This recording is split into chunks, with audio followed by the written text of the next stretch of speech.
자, 알칼리 금속과 할로젠의 이용에 대해서 학습하도록 하겠습니다.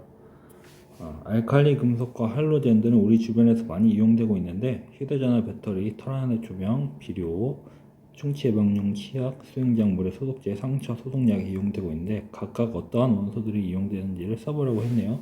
휴대전화 배터리에는 리튬이 이용이 되고, 털안의 조명은 나트륨이라는 원소가 사용이 되고, 비료에는 칼륨이라는 원소가 사용이 됩니다. 그래서 휴대전화 배터리를 자세히 읽어보면 리튬 아이온 배터리라고 써져 있어서 리튬이라는 알칼리 금속이 사용이 되고, 털안의 조명은 노란색 불빛을 띠죠. 그래서 노란색 불빛이 나는 이유는 나트륨이 전기가 에너지를 받으면 노란색 빛을 나게 됩니다. 그래서 털안의 조명은 나트륨이 이용이 되고, 비료에는 3대 원소가 질소인 칼륨이 해당되는데, 그 중에서 칼륨이라는 원소가 알칼리 금속에 해당해서 비료에 이용이 되게 됩니다. 충치 예방용 치약에는 플루오린이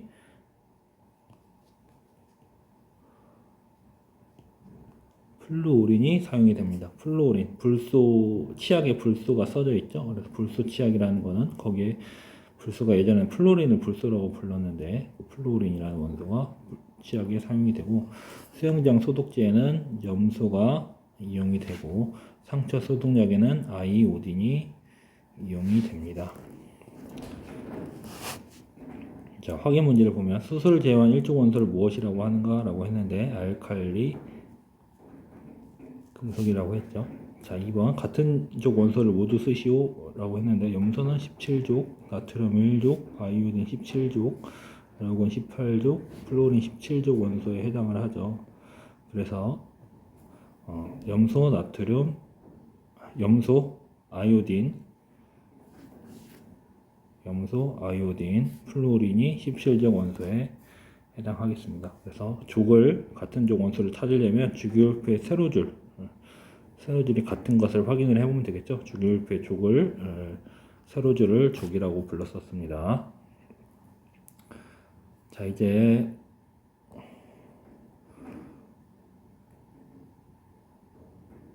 원소들의 주기성이 나타나는 까닭에 대해서 학습하겠습니다. 자, 원자가 어떻게 구성되어 있는지 여러분들이 아셔야 되는데, 원자는 원자 핵과 전자로 이루어져 있습니다. 원자 핵은 원자 중심에 있고 원자의 질량의 대부분을 차지합니다. 전자는 음전하를 띠고 있으며 원자 핵 주위를 돌고 있습니다. 이 원자 핵을 자세히 살펴보면 양성자하고 중성자로 나뉩니다. 이 양성자가 양전하를 띠고 있기 때문에 원자 핵 자체가 양전하를 띠고 있게 됩니다. 뜰 수 있게 됩니다. 중성자는 아무런 전기적 성질을 띠고 있지 않습니다. 그래서 전하를 띠고 있지 않습니다. 자, 여기 밑에 있는 표를 봅시다.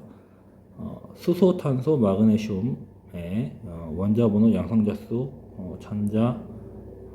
원자 모형이 나와 있는데, 원자 번호랑 양성자 수, 전자 수가 같은 것을 살펴볼 수 있습니다. 그래서 원자 번호는 양성자 수를 따서 붙인 겁니다. 그래서 양성자 수가 같으면 원자 번호가 같게 됩니다. 그 다음, 원자는 전기적으로 중성이어야 하므로 양전하를 띠는 양성자 수와 음전하를 띠는 전자의 수가 같아야 합니다. 그래서 전기적으로 중성이 될 수 있기 때문에 원자 번호랑 양성자 수랑 전자의 수가 같게 됩니다.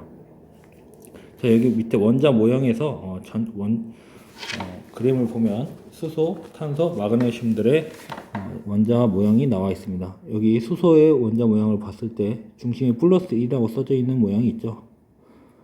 플러스 1이라고 써져 있는 말은 양성자가 한 개 있다는 뜻이죠. 원자 핵.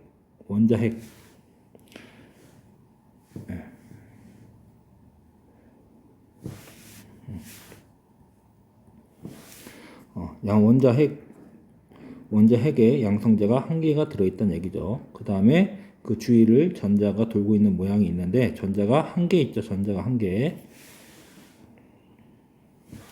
그래서 원자 핵 주위를 전자가 돌고 있는 수소 모양이 나와 있는데,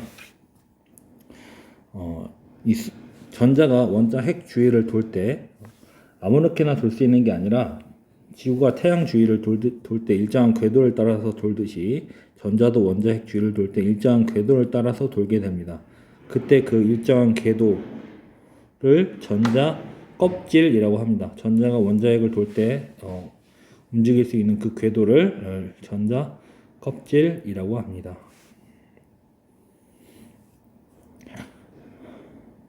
그래서 이 전자 껍질은 어떠한 전자가 배치될 때 전자 껍질에만 배치가 되는데, 첫 번째 전자 껍질에는 최대 2개까지 전자가 배치될 수 있고, 두 번째 전자 껍질부터는 최대 8개의 전자가 배치될 수가 있습니다.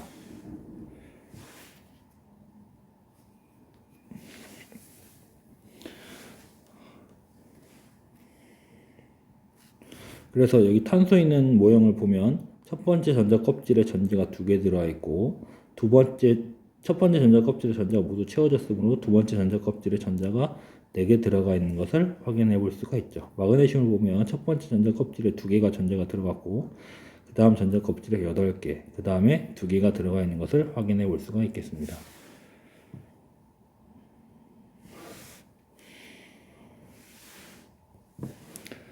자, 그 다음 원자의 전자 배치. 자, 여기 이 표를 보시면 여러분들이 원소들의 주기성에 대해서 확인을 해볼 수가 있습니다.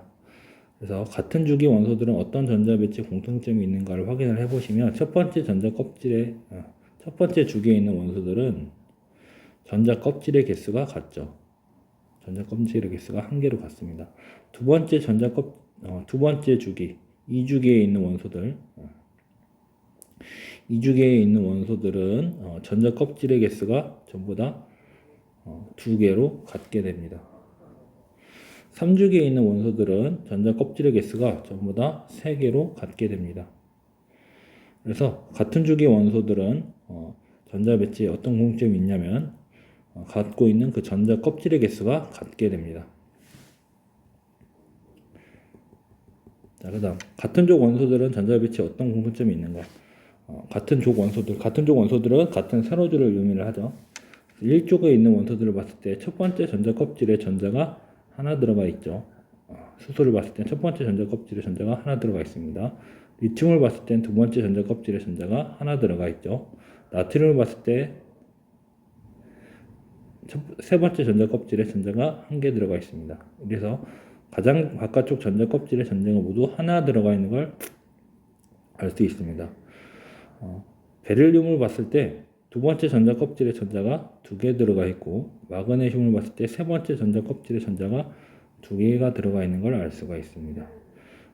붕소를 봤을 때 두 번째 전자 껍질에 전자가 3개 들어가 있고, 알루미늄을 봤을 때 세 번째 전자 껍질에 전자가 3개가 들어가 있는 걸 알 수 있습니다. 그래서 같은 족 원소들은 가장 바깥쪽 전자 껍질에 들어있는 전자의 개수가 같다는 걸 알 수가 있습니다.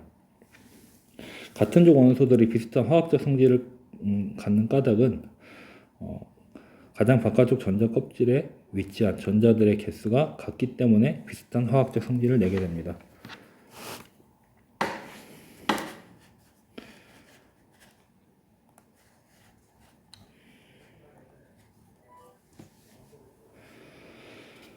자, 다시 정리를 하면 같은 주기 원소들은 전자가 들어있는 전자 껍질의 수가 같게 됩니다. 그래서 1주기에 있는 원소들은 전자 껍질 개수가 1개, 2주기는 전자 껍질 개수가 2개, 3주기는 전자 껍질 개수가 3개입니다. 같은 족 원소들은 가장 바깥쪽 전자 껍질에 위치한 전자들의 개수가 같은데, 가장 바깥쪽 전자 껍질에 위치한 전자라는 말이 너무 기니까 그것을 용어를 만들었는데 뭐라고 과학 용어를 지었냐면 원자과 전자라고 합니다. 그래서 원자과 전자 수가 같은 족 원소들은 같게 됩니다. 이 원자과 전자는 원소들의 화학적 성질을 결정을 하게 됩니다. 그래서 원자과 전자 수가 같으면 화학적 성질이 비슷하게 됩니다. 그래서 주기율표에서 같은 족 원소들은 원자과 전자 수가 같기 때문에 화학적 성질이 비슷하게 되는 거죠. 그래서 알칼리 금속들은 원자과 전자 수가 1개이기 때문에 화학적 성질이 비슷하고, 할로젠은 원자과 전자가 7개이기 때문에 화학적 성질이 서로 원자과 전자 수가 같아서 화학적 성질이 비슷하게 됩니다.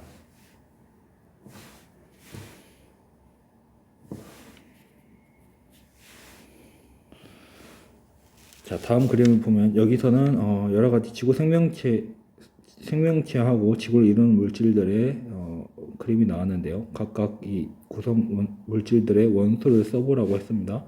산소는 어떠한 원소로 구성되어 있냐면 산소로 구성되어 있고, 질소는 질소, 이산화탄소는 탄소하고 산소, 탄수화물은 탄소, 수소, 산소, 단백질은 탄소, 수소, 산소, 질소, 물은 수소, 산소, 염화 나트륨은 나트륨, 염소, 염화 마그네슘은 마그네슘과 염소로 이루어져 있습니다. 자, 이 물질들을 금속과 비금속 원소로 이루어진 물질과 비금속 원소로만 이루어진 물질로 구분하라고 했는데, 금속 원소는 여기서 나트륨과 마그네슘만 해당이 되죠. 그래서 금속 원소하고 비금속 원소로 이루어진 물질은 염화 나트륨과 염화 마그네슘이 되겠습니다. 비금속 원소로만 이루어진 물질은 나머지 원소들은 전부 다 나트륨과 마그네슘 빼고 나머지 원소들은 전부 다 비금속으로 이루어져 있기 때문에 염화 나트륨과 염화 마그네슘을 제외한 산소, 질소, 이산화탄소, 탄수화물,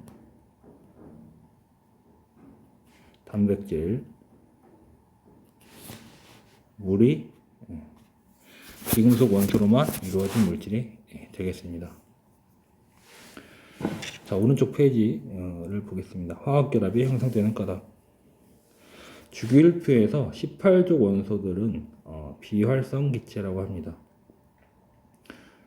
그래서 대표적인 3개의 비활성 기체 원소는 헬륨, 네온, 아르곤이 있습니다. 이 비활성 기체들은 반응성이 작고 다른 원소하고 화학결합을 형성하지 않습니다. 그래서 원자 상태로만 존재하게 됩니다. 이들이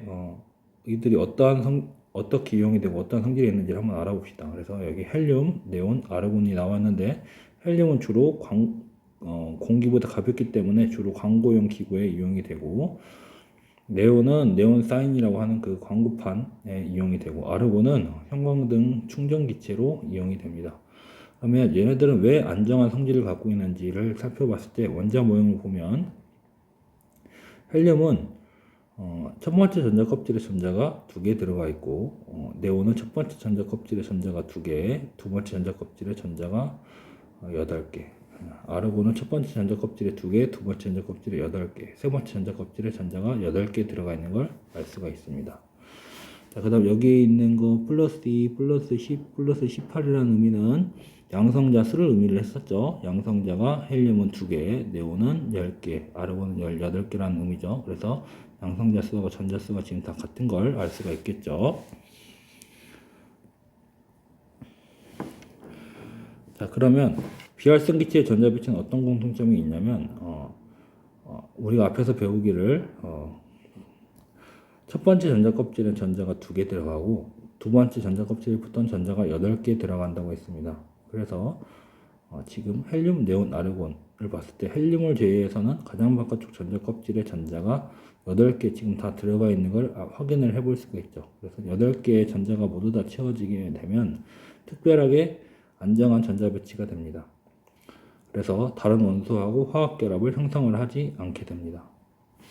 그래서 비활성 기체의 전자 배치는 어떤 공통점이 있냐면, 가장 바깥쪽 전자 껍질에 헬륨을 제외하고 나머지 원소들은 비활성 기체들은 가장 바깥쪽 전자 껍질에 전자가 8개가 채워져 있습니다. 비활성 기체가 다른 원소하고 화학 결합을 형성하지 않는 까닭은 이 가장 바깥쪽 전자 헬륨을 제외한 비활성 기체들은 가장 바깥쪽 전자 껍질에 전자를 8개가 채워지게 되는데, 이 8개가 채워지게 되면 특히 안정하게 됩니다. 그래서 안정한 전자 배치를 갖게 되기 때문에 다른 원소하고 화학 결합을 이루지는 않습니다.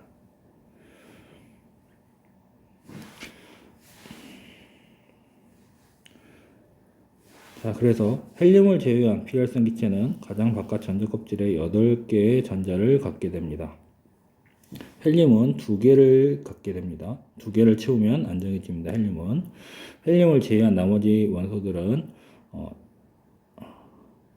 나머지 비활성 기체들은 8개 가장 바깥 전자 껍질에 8개의 전자를 채워줘서 안정한 전자 배치를 갖게 됩니다. 그래서 비활성 기체들은 안정한 전자 배치를 가장 바깥쪽 전자 껍질 전자를 모두 채워서 안정한 전자 배치를 이루게 됩니다. 이렇기 때문에 안정한 상태이기 때문에 다른 원소들과 화학 결합을 하지를 않습니다. 18족 이외의 원소들은 안정한 전자 배치가 아니기 때문에 다른 원소들과 화학 결합을 하는데 이때 비활성 기체와 전자 배치처럼 되려고 하는 성질로 화학 결합을 하게 됩니다. 자, 오늘 수업 이대로 마치도록 하겠습니다.